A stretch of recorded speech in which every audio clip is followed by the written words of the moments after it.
ଆପଣମାନେ ଯେମିତି ଜାଣିଛନ୍ତି ଅଡ଼ବା ଥାନା ଏରିଆ କଟାମା ଗାଁର ଗୋଟେ ପାଣି ଟାଙ୍କି ପାଖରେ ଗତ 3 ତାରିଖ ସକାଳ ପ୍ରାୟ 5ଟା ବେଳକୁ ଗୋଟେ ଡେଡ୍ ବଡି ପଡ଼ିବାର ଦିଶିଥିଲା।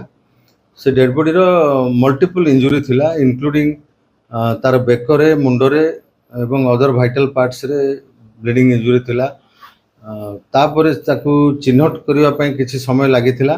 କିଛି ସମୟ ପରେ ସେଠି जो तुआबाड़ी गाँ अच्छी तुआबाड़ी गाँव रे से लोकर घर बोली जना पड़ता एवं डिसीज का ना तिरी सिंह मुथा माझी बोली तांकर परिचय मिलता। परवर्ती समय तांकर से मृतकंकर स्त्रींकर लिखित रिपोर्ट आधार रे गोटे केस रुजु होता। से केस रो इन्वेस्टिगेशन करिया पई आमे आमर डीएसपी अमिताभ पंडा एवं अड़वा आईआईसी सुभ्रांत कुमार पंडा ये दुई जन को लेकिन दुईटी टीम आमे गठन करथिलु।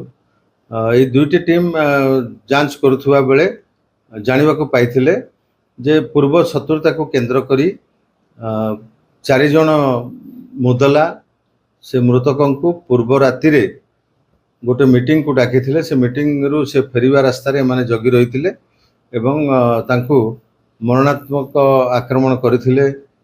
ठेंगा गोजिया जो ठेंगा गुड़ाकर अग्रभाग को से माने गोजिया भाव में तैयारी करथिले अस्त्र भाव में व्यवहार करिया पई एवं सेही पॉइंटेड जो रहिला वुडन बैटन गुड़ाक से आक्रमण करथिले एवं पत्थर रे मध्य तांको छेचिथिले। घटनास्थल रे तांकर मृत्यु हो जाइथिला। घटनास्थल ठारू प्राय पाखापाखि 1 किलोमीटर रास्ता से माने अति नृशंस भाव में बाइक रे बांधिकी तांको रास्ता रे घोषारी घोषारी से डेड बॉडी को आनिथिले एवं कटामा गाँव पानी टांकी पाखे पकई देथिले। तदंत परे आमे आज 4 जन आसामी को गिरफ्त करिछु।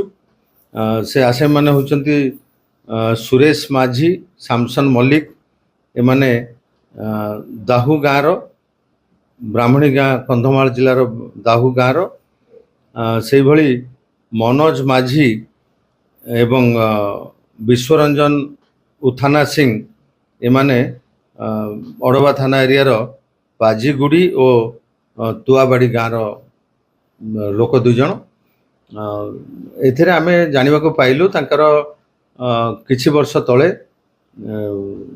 जो आमर सुरेश मुथा माझी रहिले आसामी सुरेश माझींकर बड़ भाई जे कि पूर्वर नक्सल थिले से गोटे AK-47 सहित जन को आक्रमण करुवा समय गुली मारुवा समय तांको गिरफ्त करा जायथिला 2021 मसीह रे।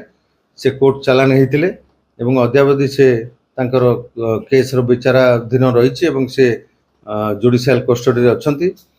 तांकर से केस रो ये जो मृतक जे तिरी सिंह मुथामाझी से जने प्रमुख साक्षी थिले, आई विटनेस थिले। तांकर बयान दबार थिला कोर्ट रे डेट थिला 6 तारिख दिन आउ माने आसंता काली तांकर साक्ष्य दबार थिला। तेणु तांको सेठू निवृत्त करैबा पई ई भली एक घटना से माने घटैछंती। एथिपई से गाँव रे बहुत आलोड़न सृष्टि होता। लोक मैंने से भावावेग प्रकाश करथिले एवं खूब शीघ्र आसामी को गिरफ्त हब बोली आमे प्रतिश्रुति देइथिलु। से हिसाब रे आमे 24 घंटा नपुरुणर आसामी 4 जन को जो माने संपृक्त थिले समस्त 4 जन जाको गिरफ्त करिछु। आज तांको गिरफ्त कराइछि। आसंता काली से मानको कोर्ट चालान कराइछि।